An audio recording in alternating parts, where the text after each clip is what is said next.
Bonjour à tous, on commence cette revue de presse en France dans les pages intérieures du journal L'Équipe qui revient sur la grosse information de samedi en Ligue 1. Près de 10 ans après sa dernière expérience, Raymond Domenech est de retour sur un banc. En effet, le FC Nantes a annoncé que l'ancien sélectionneur des Bleus était le nouvel entraîneur des Canaries. Le club nantais l'a officialisé hier sur son compte Twitter, 27 ans après avoir entraîné en club. Le finaliste de la Coupe du Monde 2006 aura pour mission de ramener le FCN sur le devant de la scène.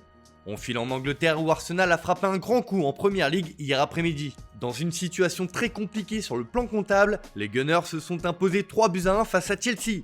Un derby londonien qui a tenu toutes ses promesses et qui offre une véritable bouffée d'oxygène à Mikel Arteta et ses joueurs.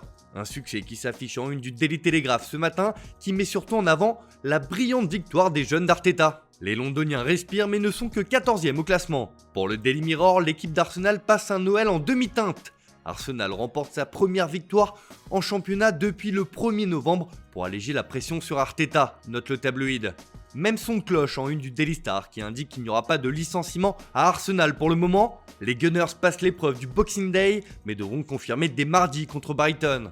On file en Italie où l'on va ouvrir une grande page mercato dans cette revue de presse. Alors que ça bouge dans tous les sens au Paris Saint-Germain depuis l'éviction de Thomas Tuchel et la future arrivée de Mauricio Pochettino, les médias s'emballent avec le club de la capitale française. C'est le cas notamment de Tuttosport qui annonce que Paris appelle Paolo Dybala et Christian Eriksen pour le mercato hivernal. Et le futur coach parisien a des exigences très élevées car selon le quotidien turinois, l'arrivée de Pochettino au PSG conditionne les stratégies de la Juve et de l'Inter. La Joya est dans leur ligne de mire car il est sur le point de renouveler son contrat avec les Bianconeri, tandis que le joueur danois pourrait être échangé contre Paredes. Avec Pochettino sur le banc, cela pourrait faciliter une arrivée d'Eriksen au PSG car l'Argentin a déjà eu le danois sous ses ordres à Tottenham. Et comme l'indique le Corriere dello Sport, c'est un échange sensationnel entre Eriksen et Paredes qui pourrait voir le jour. Les Nerazzurri ne lâchent pas Paredes et veulent en faire une tête de gondole de ce mercato. La Gazzetta dello Sport aussi estime que le nouvel entraîneur du PSG peut faciliter un échange entre Eriksen et Paredes.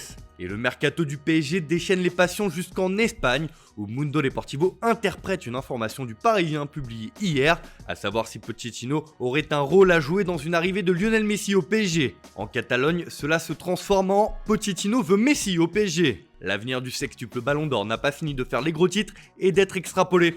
On reste en Espagne, mais du côté de Madrid cette fois où Marca annonce que Luka Modric devrait prolonger au Real Madrid. Le quotidien madrilène estime que Luka l'a bien mérité. Il y a le début d'un accord avec Madrid pour renouveler une saison supplémentaire. Le club récompense son excellente forme, son soutien et son leadership. À 35 ans, il avait été proposé au Qatar et en MLS, mais son implication avec Madrid est totale. Une information confirmée par AS également, Modric accepte de prolonger pour une saison supplémentaire. Une bonne nouvelle pour l'équipe de Zidane. Pour terminer ce tour de la presse, on retourne en Catalogne où cette fois c'est le mercato du Barça qui fait la couverture de Sport. Le journal Pro Barça annonce un assaut final pour Eric Garcia. Le Barça espère signer un pré-contrat avec le défenseur central à partir du 1er janvier pour forcer la négociation avec Manchester City. Le club Blaugrana est optimiste et fera tout son possible pour qu'il arrive au mercato hivernal et non en juin. Même chose du côté de Mundo Deportivo qui indique attendre les recrues Eric Garcia et Memphis Depay lors de ces mercatos. Le club pourrait annoncer leur arrivée dès janvier, ce qui fait l'unanimité chez la plupart des candidats à la présidence du club, précise encore le quotidien. Voilà, c'est tout pour ce matin, bonne journée à tous, on se retrouve dès demain pour une nouvelle vidéo sur Foot Mercato.